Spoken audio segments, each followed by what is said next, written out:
우리 하나님 말씀은 오늘 느헤미야서 13장 15절에서 31절까지 말씀입니다. 오늘 느헤미야서 마지막 이제 마무리 묵상하고 내일부터는 또 시편 연말에 시편을 묵상하며 또 하나님의 은혜를 함께 누리면 좋겠습니다. 구약성경 748쪽입니다. 느헤미야서 13장 15절에서 31절까지 말씀입니다. 15절부터 한 절씩 교독해서 하나님 말씀 같이 읽겠습니다. 그때 내가 본즉 유다에서 어떤 사람이 안식일에 술틀을 밟고 곡식단을 나귀에 실어 운반하며 포도주와 포도와 무화과와 여러 가지 짐을 지고 안식일에 예루살렘에 들어와서 음식물을 팔기로 그날에 내가 경계하였고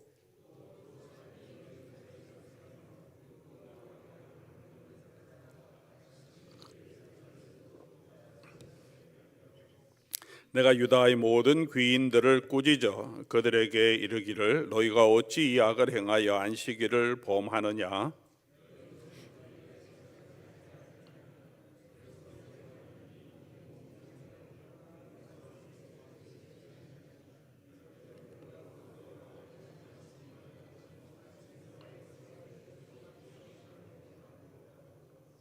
안식일 전 예루살렘 성문이 어두워 갈 때 내가 성문을 닫고 안식일이 지나기 전에는 열지 말라 하고 나를 따르는 종자 몇철 성문마다 세워 안식일엔 아무 짐도 들어오지 못하게 하였으므로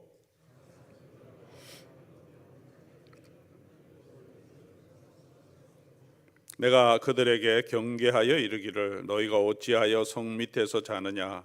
다시 이같이 하면 내가 잡으리라 하였더니 그 후로부터는 안식일에 그들이 다시 오지 아니하였느니라.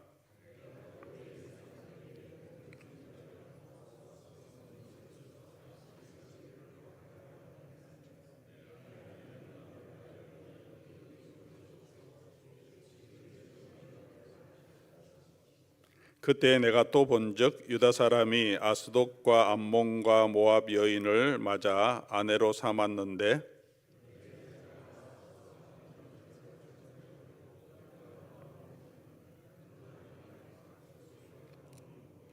내가 그들을 책망하고 저주하며 그들 중 몇 사람을 때리고 그들의 머리털을 뽑고 이르되 너희는 너희 딸들을 그들의 아들에게 주지 말고 너희 아들들이나 너희를 위하여 그들의 딸을 데려오지 아니하겠다고 하나님을 가리켜 맹세하라 하고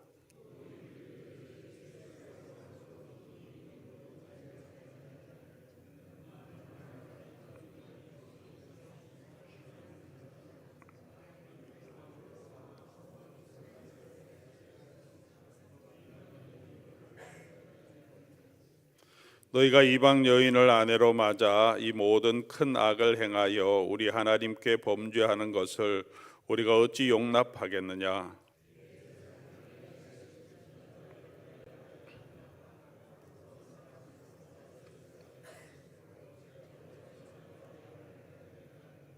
내 하나님이여 그들이 제사장의 직분을 더럽히고 제사장의 직분과 레위 사람에게 대한 언약을 어겨 사오니 그들을 기억하옵소서.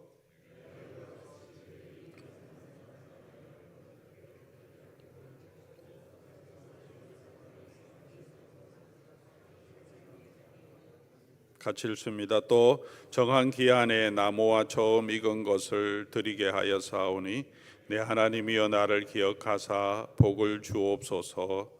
아멘. 같이 한번 기도하겠습니다. 하나님 아버지, 오늘도 우리 아버지 하나님의 은혜를 구하며 주의 백성들이 주님 앞으로 이 아침 시간 나왔습니다. 오늘도 하나님의 말씀을 묵상합니다. 성령께서 감동하심으로 기록되고 우리의 믿음과 유익을 위하여서 주신 이 말씀을 오늘도 묵상할 때 성령께서 우리 마음 가운데 주의 은혜의 빛을 비추어 주의 뜻을 깨닫게 하옵소서. 겸손한 마음으로 주의 말씀을 듣게 하시고 그 말씀이 주시는 그 명령들과 교훈들을 붙들고 실천하며 따르게 하시고 하나님의 뜻대로 걸어가는 자들이 참으로 하나님의 주신 약속하신 그 축복을 누리는 복을 경험케 하옵시고 그 은혜를 세상이 보게 하여 주시옵소서. 오늘도 주께서 말씀 가운데 역사하시며 기도 가운데 함께하여 주시기를 바라오며 우리 주 예수 그리스도의 이름으로 기도드립니다. 아멘. 저희가 계속해서 에스라서 또 이어서 느헤미야서를 우리 묵상해 오며 오늘 이제 마지막 본문을 함께 봅니다. 오늘 본문은 어제 본문에 이어서 어제는 느헤미야가 암몬 사람 도비야에게 송전 방을 내어주었던 제사장 엘리야십을 아주 책망하죠. 그리고 도비야의 방을 치우고 성전을 깨끗하게 하는 그런 회복의 일을 합니다. 또 민장들과 백성들이 레위 사람들이 쓸 것을 공급하지 않아서 레위 사람들이 자기 생계 때문에 자기 밭에 가서 일하는 일들이 생겨서 그들을 책망하고 백성들에게 11조와 드려야 할 것들 헌물을 드리게 해서 또 그것을 정직하게 관리하고 배분하는 충성된 일꾼을 세우면서 부족한 부분들을 다시 개혁하는 이야기가 어제 본문에 나왔는데요. 오늘 본문은 그 일이 또 이어집니다. 오늘 안식일에 대한 범하는 자들, 안식일에 들어와서 장사하고 그것도 물건을 사는 사람들 또 이런 것들을 책망하고 바로 잡는 일이 나오고 그 이후에 이전에도 있었지만 에스라서에도 나오지만 이방인과 통혼하는 문제가 여전히 사람들 사이에 있어서 특별히 그 문제를 가지고 다시 유대 사람들을 권면하고 또 제사장 중에 또 손자 중에 그런 사람이 있어서 바로 잡는 내용을 오늘 본문은 33장 마지막까지 기록해 주고 있습니다. 그리고 느헤미야서를 쭉 읽어가면 특별한 결론이 없이 이렇게 이제 이 통혼한 부분을 고치고 마지막 느헤미야가 하나님께 하나님 나를 기억해 주십시오 하는 내용으로 끝납니다. 이렇게 해서 개혁이 마무리되었다든가 그렇게 해서 모든 백성들이 말씀 안에 살았다 이런 결론이 없습니다. 마치 그 이후에 또 다른 일을 가지고 또 개혁의 일을 하고 또 개혁의 일을 하고 이 일이 계속 이어져야 할 것 같은데 그냥 중간에서 끝난 것 같은 그런 느낌도 느헤미야서를 읽어가면 들게 됩니다. 왜 이렇게 느헤미야서가 계속해서 8장부터 시작해서 공동체를 새롭게 하는 일을 느헤미야가 애를 써서 수고하며 이 일을 진행하는데 특별한 결론이 없이 중간에 마치게 되었을까? 아마 그 일은 이런 공동체를 말씀으로 새롭게 세우는 이 일은 끝나는 일이 아니었기 때문에 그랬을 것이라고 충분히 짐작이 됩니다. 느헤미야가 8장부터 하나하나 또 문제가 있을 때마다 그 문제를 가지고 실험하고 바꿔나가는 것은 결코 쉬운 일이 아니었을 것입니다. 우리 공동체가 또 우리 개인이 말씀대로 살지 않는 부분들 그런 부분들을 우리가 바꾸어 가자 이런 사람들을 내쫓고 이 새롭게 개혁하는 일들은 결코 쉽지 않은 일입니다. 사람들의 마음 상하는 것도 있을 수 있고 새롭게 하려고 하면 어렵고 힘든 일들이 있습니다. 계속 문제가 새로운 문제들이 드러나고 또 그 문제를 새롭게 해결하는 모습으로 끝납니다. 계속 그 일은 끝까지 우리가 죽을 때까지 진행되어야 하는 일이기 때문에 그럴 것입니다. 이 개혁의 일은 지금도 계속 이어져야 하는 우리의 삶의 중요한 부분일 것입니다. 계속해서 어떤 사람이든 어떤 공동체든 하나님 앞에서 완전하게 서는 공동체가 없지 않습니까? 초대교회 7교회의 모습을 우리에게 보여주시면서 그 교회의 모습들을 그 당시에 초대교회의 모습인데 7교회의 모습들을 보면서 하나님 앞에서 수고하고 헌신하고 충성되고 그런 모습도 있지만 첫사랑을 잊어버리고 또 음행을 행하고 거짓 선지자를 따라가고 루컴하게 뜨겁지도 않고 차갑지도 않는 그런 신앙을 가지고 있는 모습들이 초대교회도 있었습니다. 예루살렘 교회 자체도 문제가 있었습니다. 오늘 우리 교회도 여러분의 삶도 저의 삶도 여전히 우리가 바꾸고 말씀으로 새롭게 해야 될 많은 부분들이 우리에게 있습니다. 계속해서 교회는 계속해서 성결하게 우리 자신을 돌아보고 새롭게 세워가야 하는 일들이 계속 해가야 하는 우리의 사명이라고 생각합니다. 오늘 이 마지막 말씀을 또 느헤미야의 개혁의 이야기를 통해서 그러면 이런 계속해서 우리 자신을 새롭게 말씀으로 바꾸어 가야 하는 그 일에 하나님께서 이 느헤미야를 통해서 이 느헤미야서를 통해서 우리에게 주시는 영적 갱신의 원리, 오늘 본문이 주시는 그런 원리들, 교훈들은 무엇인지 우리가 함께 살펴보면서 또 저와 여러분의 삶에 우리가 교회를 세워가는 일에도 이런 원리들을 붙들고 함께 애써 하나님 앞으로 더 가까이 갈 수 있기를 소원합니다. 무엇보다도 오늘 두 가지 문제를 오늘 본문은 제기합니다. 안식일에 물건을 팔아 살아온 사람들의 문제와 그리고 이방 사람들과 통혼하는 문제를 이야기합니다. 이 두 가지 내용은 안식일의 문제는 15절에 느헤미야가 안식일에 포도주와 포도 무화과 여러 가지 짐을 지고 예루살렘 성에 들어와 장사하는 어떤 사람들이 있었다. 구체적으로 어떤 사람인지 누구인지에 대해서는 말해주지 않고 있습니다. 이 사람들이 유다 사람이었는지 16절에 보면 두로 사람이라고 얘기한 걸 보면 아마 이 사람들은 특별히 이방인이 아니고 유대인들 중에 어떤 사람일 수 있다고 생각이 됩니다. 포도주 또 무화과 등을 만들어 갖고 예루살렘 안에 들어와서 장사를 하는데 안식일에도 물건을 팔았다는 거죠. 16절에 보면 그런 사람들도 있었고 두로 사람들은 원래 두로 시돈 사람은 고대 페니키아라고 하는 지중해 연안의 아주 무역국으로 지금도 그때까지도 굉장히 많은 물건을 통용하는 무역의 아주 중심지였는데 이 사람들 여러 곳에 또 자기 물건 파는 상점들을 주는 거죠. 예루살렘에도 들어와서 그들의 물건을 파는 교역하고 파는데 물고기와 각종 물건 해외에서 들어온 여러 가지 향신료, 소금, 무슨 귀한 옷감 같은 것들을 가져와서 이곳에서 팔고 있었겠죠. 냉동시설이 없던 그 당시에 물고기를 먹는다는 것은 정말 어려운 일이죠. 그리고 바로 먹지 않으면 상하게 되기 때문에 그리고 그때 팔아야 하기 때문에 신선한 물고기들을 그래서 이런 물건들을 사고 파는 많은 사람들 중에서 대부분 누가 이 물건을 구입했겠습니까? 귀인들이 또 귀족들이 돈 있는 사람들이 구입했겠죠.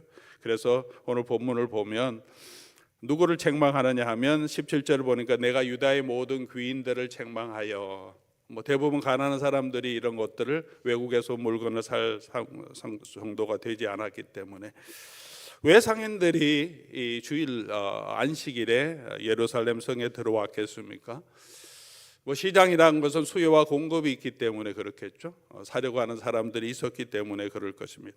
사려고 하는 사람들이 없어도 안식일에 와서 물건을 팔면 또 수요가 생기기 마련입니다. 왜 안식일에 들어와서 물건을 팔고 아무도 안 산다면 장사를 하지 않았겠죠. 또 사는 사람이 생기게 되었겠습니까?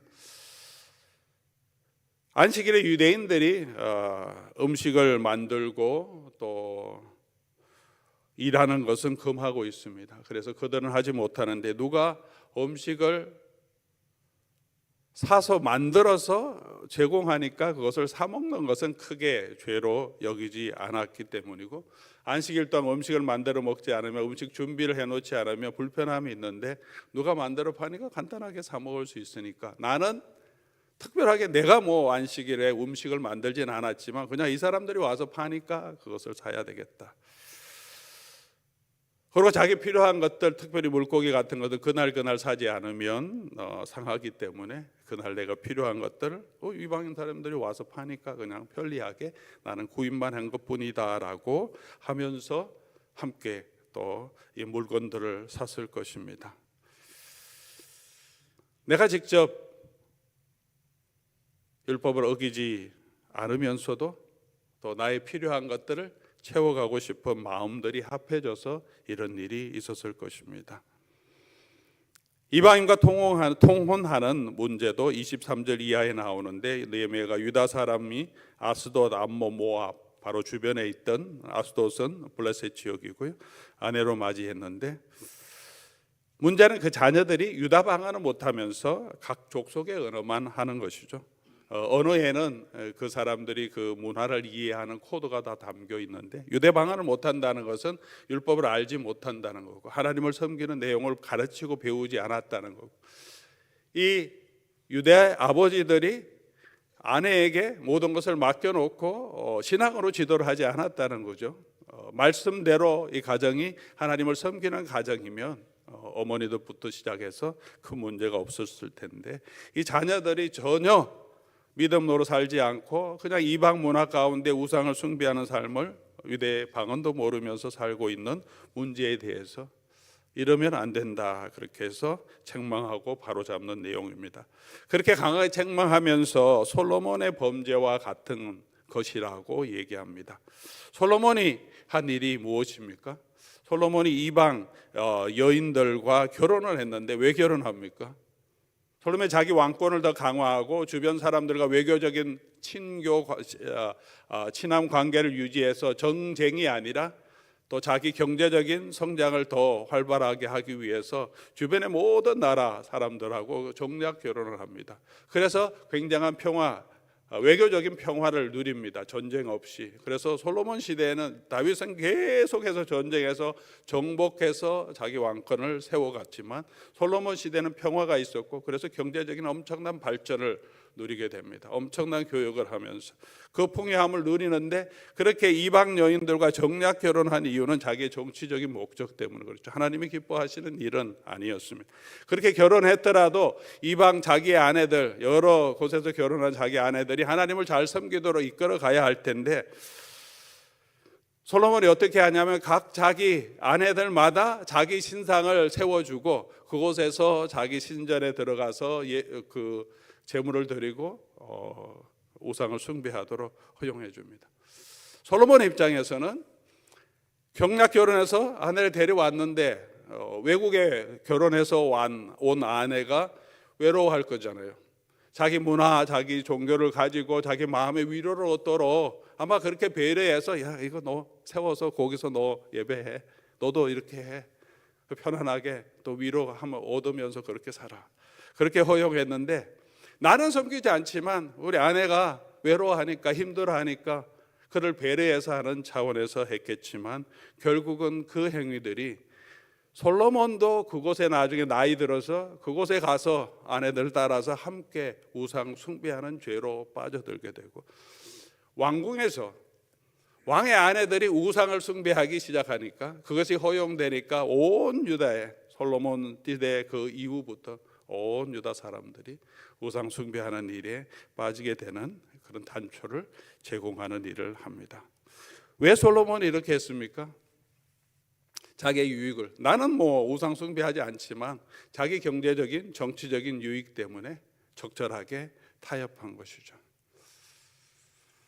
안식일도 마찬가지고 오늘 유다 백성들이 이방인과 통용한 것도 이렇게 같이 결혼하게 되면 왜 결혼했겠습니까? 자기의 경제적인 유익이 되지 않은데 결혼했겠습니까? 그 당시에 2000년 전, 한 500년도 되겠네요. 2500년 전에 사람들이 서로 우리 아들이 저쪽 여자하고 눈이 맞아서 연애 결혼했겠습니까? 다 집안과 집안이 함께 결혼하게 되는데 유다 백성들이 지금 이 포로 잡혀갔다가 다시 돌아와서 새롭게 땅을 개척하며 살아가는데 얼마나 힘들겠습니까? 그 땅에 원래 정착하고 농장을 이루고 포도원을 가지고 살아가고 있는 많은 지방 이미 그곳에 있었던 그런 사람들과 같이 결혼하게 되면 결혼이란 게 뭡니까? 옛날에는 가족과 가족이 함께하고 서로 경제적인 공동체로 세워지니까 같이 결혼하게 될 때 그들이 그 땅에 정착해서 살아가는데 많은 유익이 있었을 것입니다. 경제적인 지원도 받고 도움도 받고 함께 그 땅에서 살아갈 수 있었기 때문에 결혼했겠죠. 결혼했으면 바로 잡아야 되는데 말씀대로 잘 살도록 해야 되는데 그렇지 하지 않고 방치해둔 부분이 있었던 것입니다. 특별히 28장에 대제사장 엘리야십의 손자 요야다의 아들 하나가 대제사장 집안인데요. 이 엘리야십의 손자, 제사장 집안의 엘리야십의 손자도 암몬 지역을 다스리는 도비야, 서로 연계해서 그를 위해서 이 엘리야십의 손자가 산발랏의 사위가 된 거예요. 사돈 관계가 된다. 이 엘리야십은 그 전에 도비야에게 방을 내어준 그 엘리야십입니다. 이 집안이 자기 이스라엘 백성을 계속해서 괴롭혔던, 이 산발랏은 사마리아 지방인데 사마리아 사람과 사돈 관계를 맺고 있었던 거죠. 유다를 다스리던 제사장 집안도 권력층이고 산발랏도 도비야도 그 지방 관리의 권력층이고 서로 연계해서 정치적인 경제적인 유익을 누리고 사돈 관계를 맺고 있었다는 거죠. 그것을 알고 이 사람을 쫓아냈습니다. 본질은 동일한 것 같습니다. 오늘 이 두 가지 문제의 본질은 결국은 우리의 신앙을 타협하는 거죠. 내가 직접적으로 하나님을 떠나거나 우상 숭배하는 것은 아니지만 그 신앙을 명목을 유지하면서 자기의 필요, 자기의 유익을 위해서 신앙을 타협하는 것입니다. 내가 직접적으로 하나님을 거절하거나 범죄하지 않고 그냥 내가 허용하는 거죠. 나의 유익을 위해서 이 정도는 허용해도 되지 않겠느냐라고 말하고 있습니다. 이것은 18절에 보면 너희 조상들에게도 있었던 문제라고 느헤미야는 상기시킵니다. 그들의 조상들도 그랬고 느헤미야 시대 사람도 그랬을 것이고 그 다음 세대에게도 이런 도전은 언제나 있습니다. 오늘 저와 여러분에게도 우리 신앙을 타협하려고 하는 많은 유혹들 또는 위협들도 있습니다.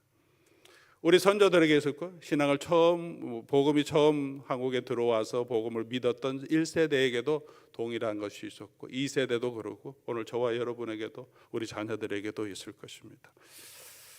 주일에 장사하지 말라, 그렇게 우리가 이 말씀을 그대로 문자적으로 적용할 것이 아니라 왜 안식일을 지켜야 되고 안식일을 중요하게 생각했는지, 왜 이방 통혼을 하지 말라고 했는지 그 정신을 우리가 더 중요하게 생각해야 할 것입니다. 안식일의 본래 목적은 쉼과 더불어 하나님은 우리 삶의 주인 되심을 기억하고 고백하며 자기 일에 빠지지 않고 일을 내려놓고 하나님이 우리 주인인 것을 기억하고 생계를 유지하고 먹고 사는 것이 풍요로운 세계가 아니었을 때 하루하루 일하는 것은 생계의 직접적인 생계 유지에 너무나 중요한 수단인데 그것을 내려놓는다는 것은 하나님께 우리의 삶을 맡긴다는 신앙의 고백인 거죠. 그리고 인간의 욕심 때문에 계속해서 더 먹을 것을 찾으려고 하는, 그렇게 해서 자기 몸을 상하게 하고 다른 사람들을 착취하고 쉼을 주지 않고 학대하는 것에서부터 우리 자신을 보호하며 다른 사람에게도 안식을 주고 너도 안식하며 안식일의 주인이 하나님이심을 기억하고 일, 생계에만 빠지지 않고 하나님과의 관계에 여러분이 시간을 들여야 한다. 신앙의 고백의 상징인 거죠. 우리에겐 그렇게 우리의 삶에서도 지금도 하나님 우리의 삶의 주권자이시고 우리 생계의 주권자이심을 우리가 하나님을 믿고 의지하고 우리 자신도 우리가 연약한 한계가 있다는 것을 기억하고 우리 자신을 돌아보아야 하고 우리 주변에 있는 사람들에게도 안식과 쉼을 제공하는 삶을, 그것이 하나님이 우리에게 주신 사명이기 때문에 그 일을 기억하고 안식일을 지켜야 합니다. 이게 안식일의 핵심 메시지죠. 그럼에도 불구하고 오늘 저와 여러분의 삶에 정말 우리가 마음을 다해서 이런 안식일의 정신을 우리가 지켜가고 있습니다. 우리 삶의 주권자가 하나님인 것을 우리가 인정하고 우리 하나님과의 관계와 시간에 우리가 우선순위를 두고 그 예배하는 시간을 하나님 앞에 드리고 있습니까? 아니면 여러 가지 이유를 통해서 우리 예배도 이런 이유 때문에 저런 이유 때문에 우리가 하나님과의 관계를 소홀히 하거나 타협하고 있지는 않습니까? 이방인 여인들과 또는 또 이방인 남자들과 통혼을 금하신 이유도 이스라엘 백성의 거룩함을 유지하게 하시기 위함이죠. 하나님을 섬기는 그 섬김의 삶이 우리 가족들에게도 또 우리 자녀들에게도 이어지기를 원하십니다. 우리는 점점 더 예수 그리스도를 닮아가야 하고 우리 주변에 있는 사람들이 하나님을 잘 섬기도록 이끌어가야 한 책임이 있음에도 불구하고 많은 이 당시에 통혼한 사람들이 그 책임을 무시하고 방치하고 그냥 두었습니다. 내가 하나님을 섬기면 되지 하는 마음만 가졌던 것은 아닌지 모르겠습니다. 이 문제를 느헤미야는 어떻게 해결해 가고 있습니까? 몇 가지 느헤미야가 한 일들은 우리에게도 중요한 또 교훈이 된 것 같습니다. 느헤미야가 첫 번째 한 것은 이것을 죄라고, 타협하는 것도 죄라고 인식하고, 그리고 엄격하게 경계합니다. 그냥 그럴 수도 있지 이렇게 말하지 않고, 이건 안 된다. 이것을 시작하면 전체적으로 이스라엘 백성들 안식일을 다 무너뜨리는 일이 되고, 통혼이 허용되면 이렇게 우리 이스라엘 백성 안에서 우상 숭배하는 것들이 결국은 만연하게 되고 우리 자녀들이 하나님을 떠나게 돼. 이것은 옳지 않다. 하나님 앞에서 성결을 지키는 것이 너무 중요하고 우리 신앙을 마음을 다해서 하나님 앞에 지키는 것이 중요하다. 절반 정도의 마음으로 하나님을 섬기는 것이 아니라 하나님은 저와 여러분들이 온전한 마음으로, 마음과 뜻과 힘과 정성을 다해서 하나님을 섬기라고 말하고 있습니다. 단순히 율법적인 문자적으로 율법을 지키는 그 일보다 더 중요한 것은 우리의 마음이 하나님을 향해서 온전하게 드려지기를 원하고, 이것을 우리가 죄로 알고 우리가 엄격하게 우리 자신을 돌아보는 그런 마음이 필요한 것을 오늘 이 말씀을 통해서 다시 한번 봅니다. 그러면서 느헤미야는 계속해서 타협의 여지가 없도록 내가 타협할 수 있고 편의를 추구할 수 있고 하는 모든 부분들을 강력하게 제거해 나갑니다. 성문을 닫아버리고 장사하는 사람이 많이 들어오지 못하게 하고, 그래도 문 밖에 있을 때 강력하게 경고하고 또 계속 있으면 잡아가겠다고 합니다. 이방인과 통호하는 문제도 특별히 제사장 중에 이런 일이 있을 때는 아주 강력하게 경고하고 그들을 쫓아내도록, 떠나게, 제사장직도 하지 못하도록 쫓아내어 떠나게 합니다. 철저하게 우리 비신앙적인 부분들을 돌아보고 그것을 제거하는 일들을 해갑니다. 그리고 25절 보면 또 그 사람들에게 맹세하게 합니다. 맹세하게, 결심하게 하는 거죠. 다시 이러지 않겠다. 우리가 다시 하지 말자. 우리가 그렇게 결심하는 것이 또 우리에게 필요합니다. 우리 한 해의 마지막을 돌아보면서 우리 느헤미야서의 이 메시지를 우리가 함께 묵상하면서 오늘 우리 자신들을 한번 다시 돌아볼 수 있으면 좋겠습니다.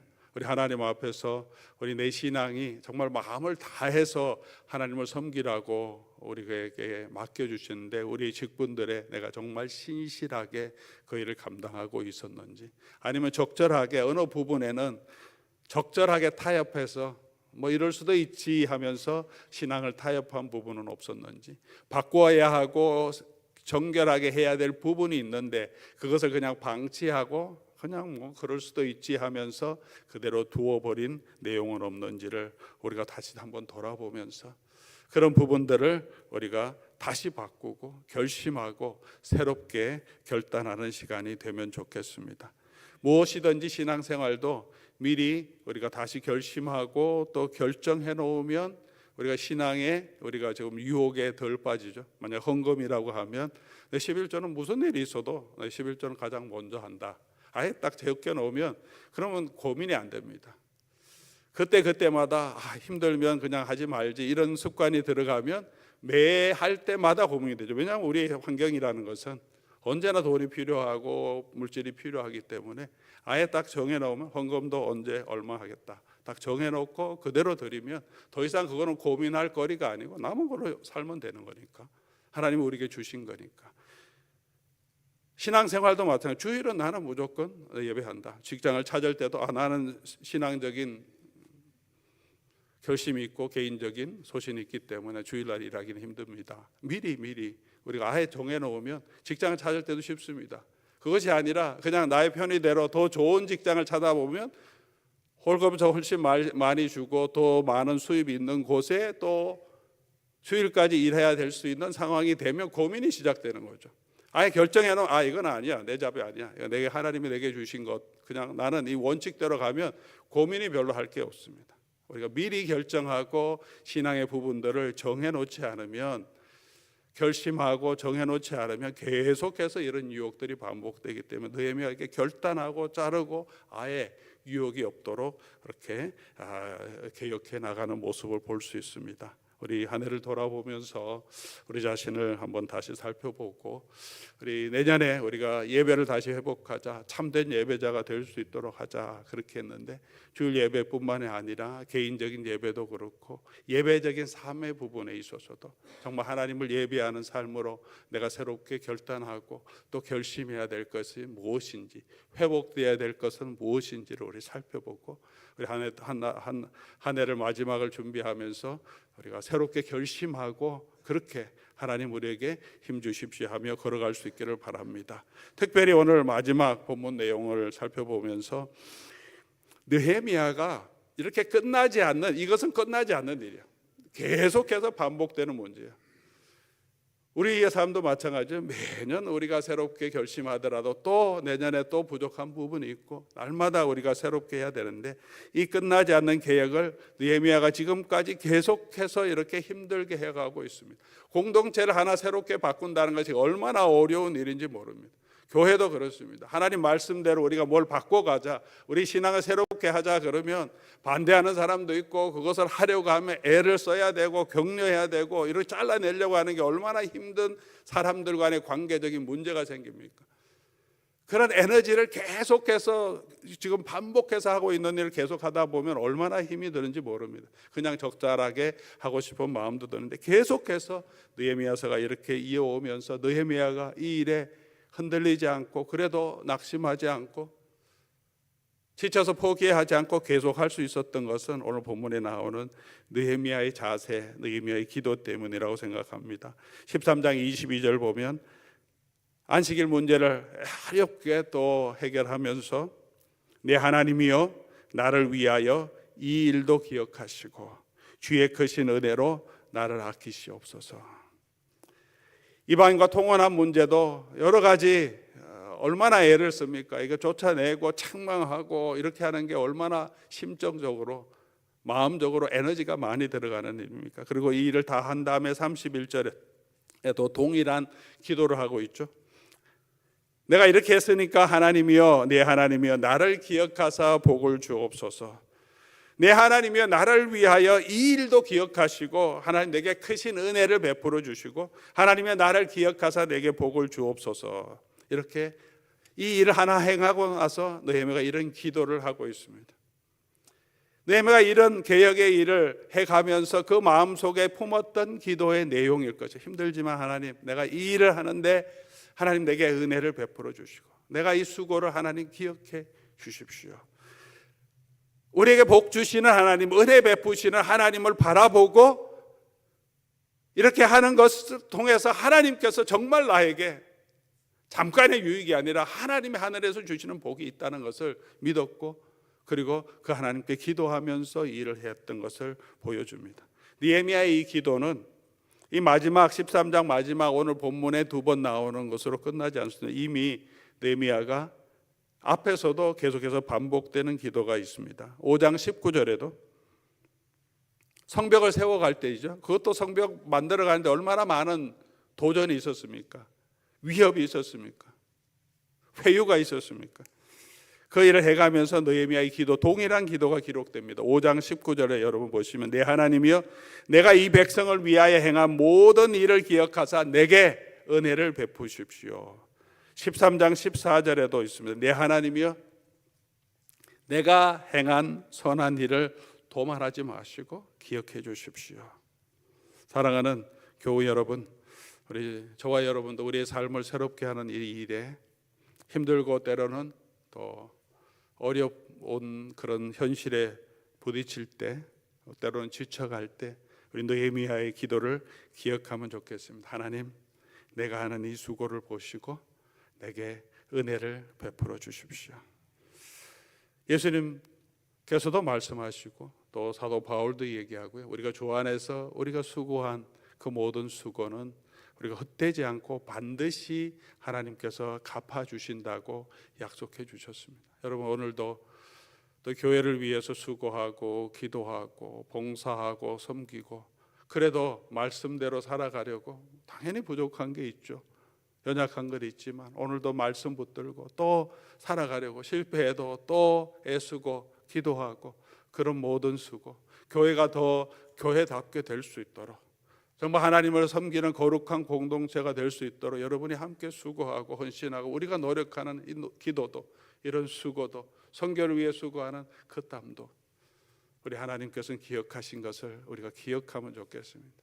하나님, 우리가 하는 이 수고를, 제가 하는 수고를 하나님이 아시고 또 하나님께서 긍휼을 베풀어 주시고 은혜를 베풀어 주신다고 믿기 때문에 때로는 사람들이 다 이해하지 못할지라도 또 믿음 안에서 계속 걸어갈 수 있는 거죠. 여러분도 마찬가지일 줄 믿습니다. 하나님, 오늘 나의 이 수고를 기억하시고 내게 복을 주십시오 하는 기도를 가지고 우리가 계속해서 우리 힘있게 믿음으로 우리가 계속해서 우리 자신이 더 거룩해질 수 있도록 계속 말씀드립니다마는 저도 계속 기억하고 붙들려고 계속 말씀드립니다. 우리 신앙의 가장 중요한 것은 하나님 앞에 영광이 되게 살아가는 거예요. 그럼 하나님 앞에 성결한 삶이 있어야 돼요. 성장이 우리 인생의 가장 중요한 목적이 아닙니다. 교회가 다 성장했는데 부패하고 타락하는 모습이 얼마나 이 땅에 많습니까? 여러분, 사업이 잘 되고 축복하고 자녀 다 잘 돼도 신앙이 다 잃어버리는 가정도 얼마나 많습니까?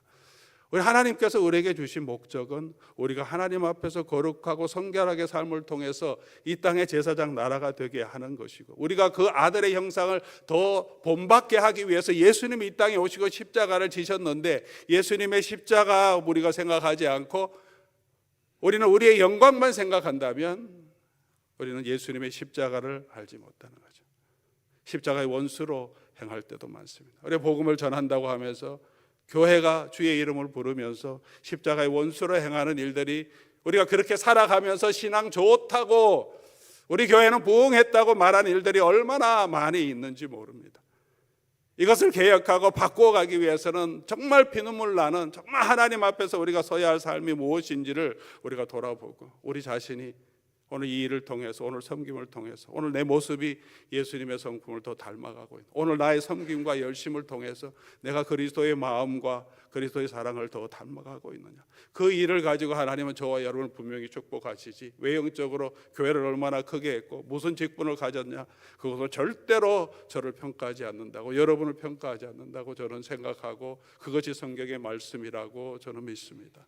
오늘 우리 자신을 돌아보면서 우리 신앙의 가장 중요한 목적이 뭐냐, 뭐 더 잘하려고 우리가 서로 싸우고 내 욕심, 내 의지를 드러내며 살아가는 것,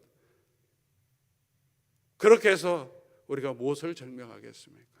우리 마음은 그리스도를 더 닮아갈 수 있도록, 그리스도의 성품을 더 닮아갈 수 있도록, 우리가 조금 더 성결하게 하나님 앞에서 하나님의 마음을 가진 사람으로 살아갈 수 있도록, 그런 교회가 되도록 오늘 우리가 그리스도의 마음으로 섬기고 또 그렇게 우리 자신을 내어주는 삶이 될 수 있도록 오늘 우리 자신을 돌아보면서 일이 힘들고 어려울 때 느헤미야의 기도를 기억하면 좋겠습니다. 하나님, 내 수고를 하나님 아시지 않습니까? 하나님, 내게 긍휼을 베풀어 주시고 은혜를 주십시오. 하나님, 반드시 저와 여러분에게 그런 은혜를 주시고, 잘했다, 착하고 충성된 종아, 하나님께 칭찬하실 것이고, 그런 믿음으로 걸어가는 사람들이 이 땅에서도 크게 부유하게 되지는 않더라도 하나님이 주시는 평강, 정말 하나님이 주시는 위로, 그리고 그 사람을 통해서 주변 사람들에게 하나님의 은혜와 주의 사랑을 전하는 선한 영향력을 가진 사람으로 반드시 서게 될 것입니다. 그런 믿음으로 우리가 걸어갈 수 있기를 바랍니다. 그 일을 하기 위해서 우리가 다시 예수 그리스도의 보혈의 은혜를 우리가 붙들어야 합니다. 우리 주의 보혈의 은혜를 생각하면서 우리 찬송하고 함께 기도하면 좋겠습니다. 주 보혈 나를 정결케 하고 주 보혈 날 자유케 하니, 주 앞에 나 예배하는 이 시간 내 모든 것을 주께 드리네 고백하며 찬송합니다.